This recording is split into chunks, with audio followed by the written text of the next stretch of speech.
Hey, it's 1:57 p.m. Eastern Standard Time by a clock that's 7 minutes fast. Here in the super cool little minivan on Friday, June 5th. And I just got back from a ride, about a half hour ago. On the little bus going out to the dispensary. And, last minute thing, I grabbed this. Okay? And then I walk out to the bus and always look at the driver to see if they got their mask on. And she pulled her mask on, and then she looks over at me, put your mask, because I had it up, and I didn't have it all the way up yet. I still have my hand here, putting it up over my nose, but it was like wound up, so I was trying to unfold it, and I had the dog in the other hand, and the leash. So I'm like fighting with my thing, trying to get it, because I know that if she put hers on, I have to put mine on, right? And it was a different woman. I've never seen her before, a blonde woman. And she's like, please put your mask all the way on, sir. So it's like, wow, is this because of the cameras in the bus, or does she really think that, this is some kind of health benefit, And then it's like, because we got stopped at construction and shit, it's like I'm sitting there getting sick from breathing my own exhaust, And I had the thing like up over my nose where it's like, it's out like this, so I'm like breathing, blowing my exhaust down out onto my neck and out the bottom of the thing to try and breathe in fresh air, because I know that this shit can make you sick. Breathing your own air, man, it can give you headaches and everything else. What do you need? What don't you have that you need, huh? Where'd your bowl go? Here, let me put some water in it for you. There you go, buddy.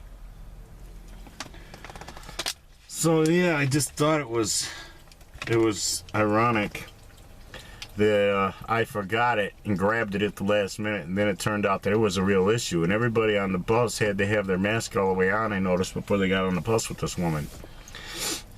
Huge contrast to the other chick who wears a hat. She's a beautiful younger chick. She wears a hat. I'm not really into like the hat look on chicks, but on this girl it works. And the last time I went out with her to Riverside, I was the only person on the bus, and she's driving, singing along to Bryan Adams' "I Die For You." Don't tell me it's not worth fighting for. Through her little mask and shit. And I don't know, just something about her spirit, the fact she could drive, and me and Hazel were in the little bus with her. It's like it just felt right, Like, that was how it was supposed to be. Like maybe I'm supposed to be with this girl and shit, And I've seen her drive by here a couple times in her bus. I was outside, she didn't have her mask on because she probably didn't have nobody in the bus. And the chick has a really pretty face, too, to go along with that pretty spirit and that pretty voice. And the first time I rode with her, she was a little bit snotty to me. You gotta hold that dog in your lap, but like after seeing me a few times on the bus, her attitude towards me changed, where she wasn't so rigid towards me. Or maybe she was just having a bad day that first day, and she needed to be rigid. Who knows? I don't know. I know that hey, I wouldn't throw her out of my bed, yo, because she's a little hottie. She likes singing. She's got a good job, and she could drive good, and she's pretty. So it's like she's all that in a bag of chips to me from where I'm sitting right now, yo. And I got my song out there with my phone number, so it's like, who knows? Maybe she'll hear it and she'll say, "Is that?" Realize that it's me and be like, "Hey, yeah, I want to hook up with you." I have no doubt that somebody's gonna manifest in my life, and I just hope that it's the right person, and that it all just works out the way it's supposed to work out, because God's not going to leave it like this, where, they're off getting married and I'm all alone and shit. He eventually will cause a move of the spirit where something good will come, and, things will change for me. I might be on the last of all this negative energy shit that I've been enduring for the last, I don't know, my adult life. You see.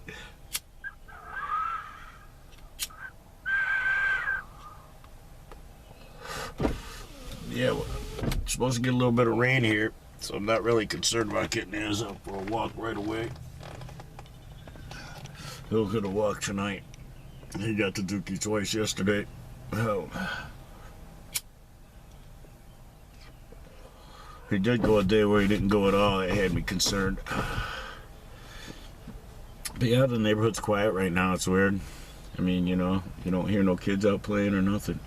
It's not like, you know, hot or miserable or anything. It's just every once in a while a few raindrops come down, like a mist, and then it's gone. I mean, you know, it doesn't even collect on the windshield, because just while I was talking to you, we've only been talking less than 6 minutes, and it's sprinkled on the windshield and it already dried up because, well, it's not heavy yet. It's supposed to rain a little bit though, for a few hours. And then after that, you know, we're freed up. I can get out. But it's amazing that the un-American, how un-American the protesters are, you know, that, you know, for whatever benefit they're getting out of what they're doing, they would give the rich white devils what they want. You know, they'll literally be their minions, their little poor minions, and run out and obey and riot and, you know, let them enact martial law and shit. And this may be, you know, it's like it's just reciprocity. There's, you know, the empathy for animals. I've been binding up the lack of empathy and losing empathy in the heaven and earth upon all things capable of thought, including the artificial intelligence and their censoring and shit. And the rigid, rancid white bitches who are CEOs of platforms like YouTube, for example, and Yahoo. You know, they just don't seem to have no empathy for decent people, good people, the truth. You know, they're just all about helping, you know, the reptilians and shit, you see? And you see that they're breaking the things that they're in charge of with this bullshit.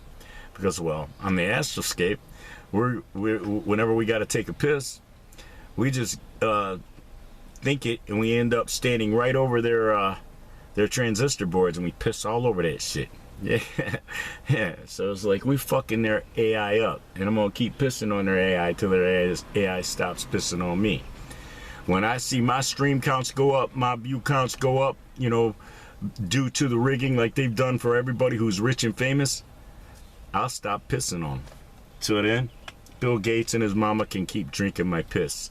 So can Melinda Gates' ancestors. So can Soros' ancestors. Of course, Soros' ancestors hate his guts because he fucking betrayed his own people for money. Yeah, this little bug fucking told where his family was hiding.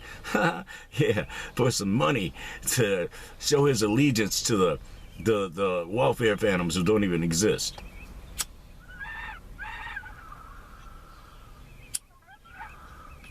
So that village in India got cursed for not protecting that elephant. I posted it on my Twitter account right to Trump because, well, he's got reciprocity coming to him for not protecting God's people against lizardines, you know, Bill Gates and this, you know, Agenda 201 that never happens. They never convene. They have that meeting because they never get born to perpetuate it. Once they've been time looped as everything and everyone who suffered and as slaves to repay back their ill-gotten gain. Because all this is about their ill-gotten gain. You see? There's a whole lot of non-existent entities here. Look at the Forbes Fortune 500 list.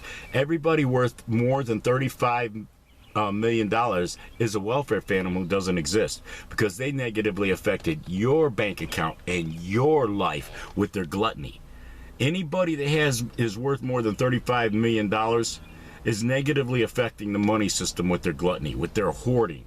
They're like old ladies in the ghetto with houses full of paper. Just stacks of paper. You can't even hardly walk through it, you know, and it stinks real bad. That's what these rich white devils are, okay? And everybody of all other races that they've got to act like them, buy $50 million mansions and shit. You know, with that, you could have did so much good for the world and lived a little bit less extravagantly.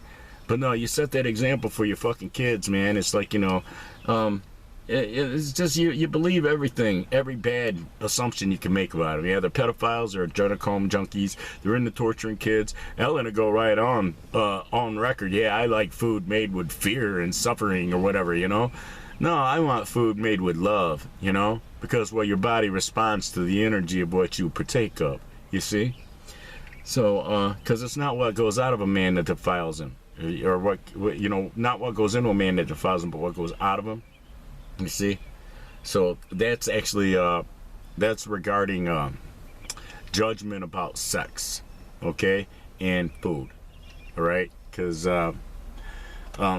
people were traditionalists about because we are called upon to, like, you know, in situations to eat whatever things are put before us, you know, stuff like that. Which, you know, if you do that, you'll find you can expand your horizons. I mean, you don't eat stuff that God wouldn't want you to eat, like bugs or creepy crawly shit. But, you know, like, if you try some recipes that somebody else makes that, you know, never get made, you know, in your circle or for you, you might find that your horizons expand. You might like some of the shit. You know, some things, like, you know, I found that I'll take the meat out to give the dog, and I'll just eat it vegetarian style, because, well, there's enough nutrients in it without the meat, you see, and actually the meat was the thing that was fucking the dish up. So yeah, it's like, cool, I got the meaties for the little dog, and I got this dish for me, you see. And it's kind of what I do with the canned chili. I don't take all the little meaties out, but like the big chunks of meat, you know, I try to make sure I buy canned chili that has, you know, meaties in it for the dog, and then he can, like, have him some meaties from my meal, you know, because, well, we share with him like that. He's a good little puppy. He's back there just about passed out already.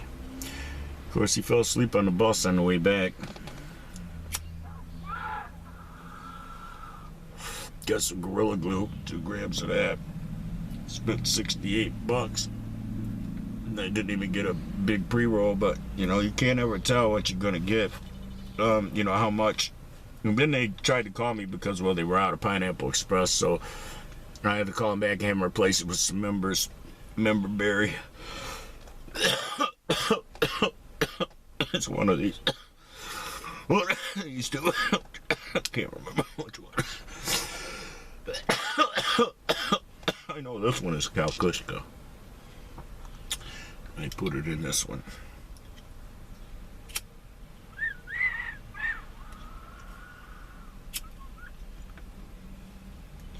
And I got some member berry, and then I forgot what the other one is, alright. And I just packed the rockets and just read the shit, so what's that tell you? Losing my mind. Yeah, there's like a little bit of heaviness in the air. The thing said it was 75 here in the cabin. So it's probably like 73 out there, because the sun was hitting it a little bit, you know, through the clouds. So we got the opportunists got out there, and they're just like, they're predictable. The ghetto people will do this. If they're ghetto, they will do this. All we have to do is set it up. Okay, what's the thing? Unarmed, right? And who's the perpetuator? An armed. Oh yeah, we can make it happen because they're programmed. Look what the mainstream has done. They did our dirty work for us. They dumbed down all their fans. They turned against their fans, and they joined us with this hoax, and everybody better stay at home and wear masks and do whatever Whitey says, you know, because Whitey is God now, you know. All these little Whitey motherfuckers are God, you know, and they dictate to us. We got to take their rancid shit into our bloodstream and all this other shit to function. It's like, yeah, fuck you, Whitey. That should be your mentality. Oh, Whitey wants me to go out there and protest and riot. I think I'm not going to. Wouldn't it be nice if you weren't programmable? If your rap zero disguised as a hero didn't program you to be triggerable by something that's probably fake as fuck. You see? I mean, you know, now they are obligated to kill the guy because, well, he started riots and shit, you know. Of course, they didn't kill Rodney King, but they didn't play it off like they killed him either, you see. So I don't know, man. You know, the dude might still be alive, but I doubt it. His life's in danger now. Because he was just too believable, wasn't he? Yeah, you almost believe. But then when it wasn't paramedics that picked him up, and it wasn't even an ambulance that's still functional, you know, that they put him in. Oh, wow. There you go. Something right here.